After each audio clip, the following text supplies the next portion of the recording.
YG. Muslim di seluruh dunia yang pastinya yang dirahmati Allah Subhanahu wa Ta'ala. Jadi seiring dengan berjalannya peradaban dunia, bahwasanya Presiden Turki Erdogan telah mampu membuat salah satu peradaban, yaitu mengubah fungsi Hagia Sophia yang dulunya menjadi museum hingga dialih fungsikan menjadi masjid, tempat beribadah kaum muslimin muslimat. Untuk itu kita kembali ke sejarah, bahwasanya sang penakluk Konstantinopel adalah Sultan Muhammad Al-Fatih. Nah, untuk itu pada kesempatan kali ini saya akan men-share 5 fakta yang dimiliki oleh sang penakluk Konstantinopel sebagai pengetahuan tambahan untuk teman-teman sekalian.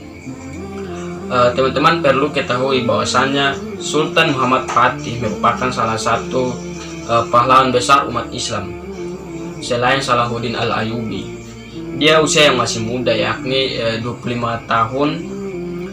Muhammad Al-Fatih ini mampu menakluk Konstantinopel di Romawi Timur. Nah, berikut 5 fakta yang dimiliki sang penakluk, yaitu Sultan Muhammad Al-Fatih. Nah, simak video ini sampai selesai.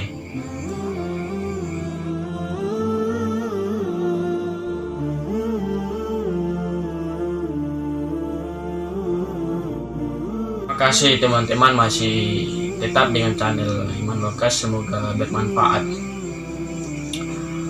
Oke, jadi sudah saya sampaikan awal bahwasannya fakta yang dimiliki oleh Sultan Muhammad Al-Fatih.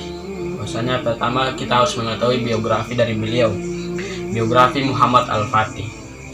Jadi saudara-saudara umat Islam, Muhammad Al-Fatih dikenal dengan nama Muhammad II, dalam bahasa Turki Mahmud I.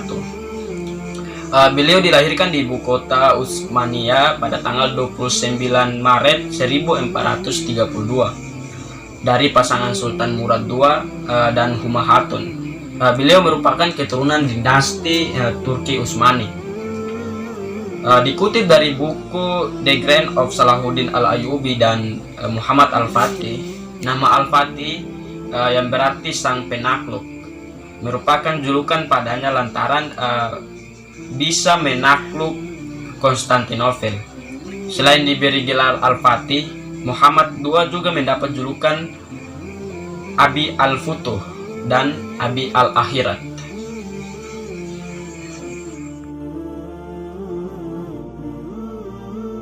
Muslimin muslimat, kita masuk ke fakta kedua, karakter pemimpin dari sang penakluk Sultan Muhammad Al-Fatih.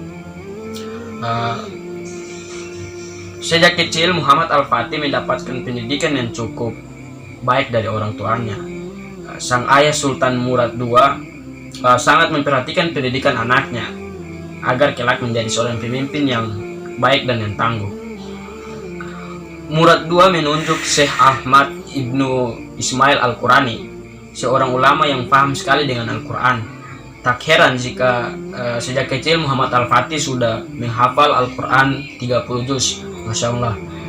Beliau mempelajari hadis-hadis, mempelajari ilmu-ilmu fikih, matematika, ilmu falak, dan strategi perang.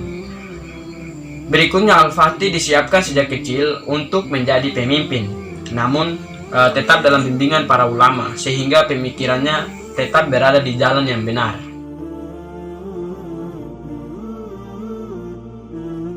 Oke, kita masuk ke fakta ketiga. Fakta ketiganya adalah mengguncang Konstantinopel.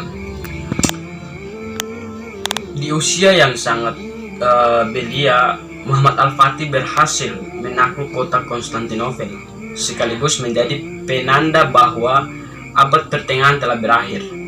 Al-Fatih menyiapkan 4 juta tentara mengepung wilayah barat dan laut. Bayangkan, 4 juta tentara untuk mengepung wilayah barat dan laut.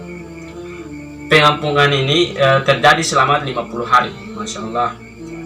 Pasukan Al-Fatih berhasil menyeberang 70 kapal laut melewati hutan yang ditumbuhi pohon-pohon besar. Tentu saja sebelum selama 1 malam pasukan menambangi pohon yang merintangi perjalanan. Pasukan Muhammad Al-Fatih berhasil menaklukkan Konstantinopel, dan sejak itu beliau mendapat gelar Sultan Muhammad Al-Fatih alias Sang Penakluk.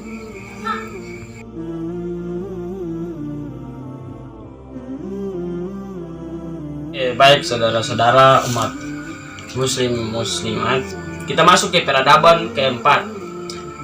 Fakta keempat, peradaban yang dibangun.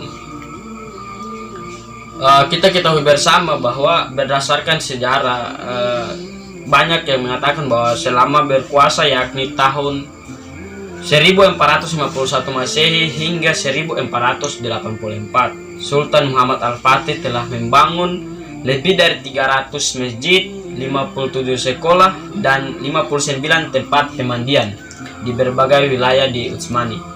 Salah satu peninggalannya adalah yang kita kenal dengan Masjid Sultan Muhammad II dan Jami Abu Ayyub Al-Ansari.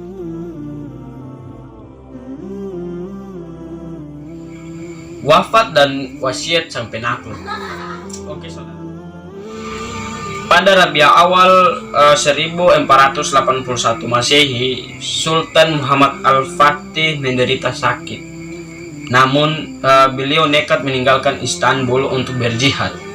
Dalam perjalanan kondisinya semakin memburuk, tenaga kesehatan dan obat sudah tidak lagi bisa menyembuhkannya. Sang Penakluk itu pun wafat pada usia 50 tahun di tengah pasukannya pada 3 Mei 1481 Masehi atau Rabiul Awal tahun 86 Hijriah. Sebelum wafat, Muhammad Al-Fatih mewasiatkan kepada keluarganya, khususnya Sultan Bayazid II, agar dekat dengan para ulama, berbuat adil, tidak tertipu dengan harta, dan menjaga agama untuk pribadi, masyarakat, serta kerajaan. Oke, baik saudara-saudara, sekian apa yang saya share ke teman-teman sekalian. Semoga bermanfaat dan dapat menambah wawasan bahwasannya pahlawan-pahlawan Islam terlebih dahulu dengan semangat juang mempertahankan agama Islam dan berusaha untuk mendakwah agama Islam walaupun harus bertaruh nyawa.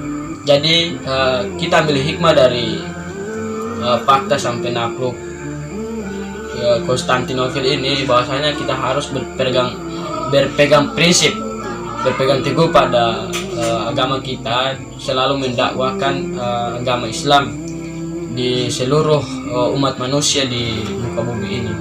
Oke, sekian video saya.